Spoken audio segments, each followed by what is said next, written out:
Nah sekarang juga itu kalau kita melihat Bu, banyak itu entrepreneur dan juga bisnis-bisnis itu yang berbasis digital. Karena di era digital ini kayaknya kita bakalan ketinggalan deh kalau kita nggak melek dengan digital ini. Karena untuk memasarkan produk juga sekarang udah harus pakai platform-platform. Nah kalau Ibu memantau dengan jenis bisnis seperti ini untuk di Indonesia seperti apa? Apakah sudah cukup baik perkembangannya? Apakah masih banyak di sana sini yang berkurang? Ya, kalau saya lihat karena kebetulan kemarin kita juga terkena dampak pandemi, itu ternyata banyak lahir nih, Mbak, usaha-usaha yang melalui digitalisasi. Nah, tetapi setelah pandemi ini mulai agak kendor kalau saya lihat ya. Kalau peningkatannya pada saat pandemi kemarin itu luar biasa, sampai dengan hampir 60% lah. Yang tadinya cuma nggak tahu, cuma main WhatsApp, akhirnya dipaksa untuk tahu ya. Jadi akhirnya mereka bisa melakukan, bahkan lahir banyak aplikasi-aplikasi gitu ya. Nah cuma saya menyayangkan ternyata mereka tidak dibarengi dengan usaha yang maksimal, yaitu amanah di dalam menjual produknya. Karena dianggap produk itu sudah laku terjual, sehingga tidak purna jualnya atau servisnya tidak ditingkatkan. Jadi kirim barang tidak sesuai dengan digambar. Apalagi bicara kualitasnya. Betul. Ini turun, Mbak, jadinya. Jadi ibu-ibu yang memang tadinya dia terpaksa untuk melakukan pembeliannya melalui platform saja, aplikasi saja. Nah ini sekarang nggak mau, dia maunya store aja gitu. Kembali dengan cara konvensional lagi ya. Konvensional lagi. Ini saya menyayangkan sekali ya. Gitu. Ada pihak-pihak yang tidak bertanggung jawab untuk memberikan produk mereka. Jadi akhirnya melukai kepercayaan dari konsumen di situ ya Bu ya. Berarti perlu ada lagi literasi di sana, perlu ada penyuluhan. Tapi dari Kadin sendiri seperti apa Bu sejauh ini? Apakah sudah ada penyuluhan bagi pihak-pihak yang seperti itu? Kan karena ini juga menurunkan kualitas dari UMKM yang sebenarnya sudah baik, sudah menunjukkan tanggung jawab mereka untuk para konsumennya. Ya, memang ini kan kami terima komplain ini dari masyarakat ya. Nah, setelah itu kami bekerja sama dengan lembaga-lembaga swadaya masyarakat, yaitu yang melindungi konsumen.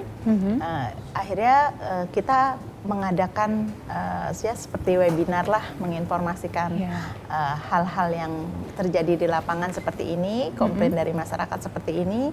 Tolong teman-teman pelaku usaha tetap menjaga kualitasnya.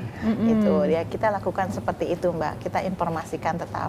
Jadi sejauh ini sudah ada ya selalu edukasi ke para pembisnis-bisnis untuk meningkatkan kualitas mereka tentunya. Nah tapi Bu, ini kan menjelang, sudah ada juga informasi bahwa dari Amerika Serikat juga sudah menyatakan mereka resesi. Itu dalam artian nanti kedepannya akan ada inflasi, harga-harga barang juga semakin naik.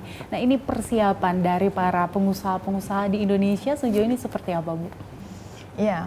Memang di Amerika sudah katanya sampai dengan inflasinya sampai di luar batas ya, 9%. Kami di Indonesia khususnya teman-teman ini kan banyak punya sektor-sektor yang memang bisa menutupi inflasi itu. Nah, sehingga bagaimana meningkatkan ekspor. Kita tingkatkan ekspor semaksimal mungkin. Kemudian juga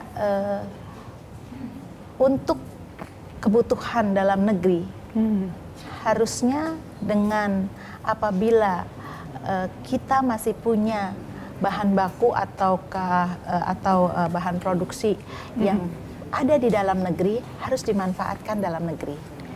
Kemudian juga ada substitusinya, misalnya contoh gandum.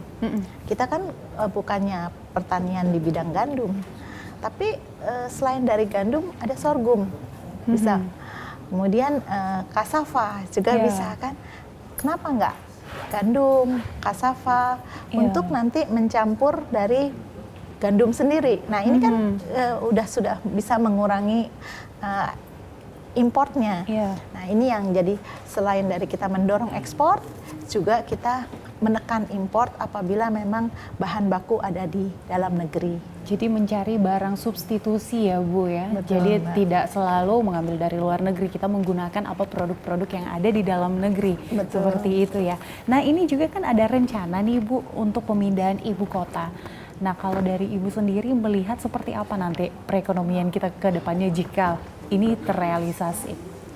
Ya, saya sih berharap tetap DKI Jakarta akan menjadi daerah yang kita tahulah semua infrastruktur di Jakarta itu lebih dari yang lainnya. Sehingga Jakarta sendiri masih akan menjadi tetap pusat bisnis, pusat perdagangan, dan pusat jasa. Itu kalau kita berbicara di Jakartanya sendiri. Tapi kalau kita berbicara di IKN-nya, mudah-mudahan apa yang sudah menjadi undang-undang, karena kan 2024 sebentar lagi ya Mbak, harapannya nanti penerus dari pemimpin yang sekarang menginisiasi adanya ibu kota baru, itu tetap menjalankan itu. Baik Ibu Diana, nanti kita lanjutkan lagi perbincangan ini. Pemirsa tetaplah bersama kami di Cerita Wanita.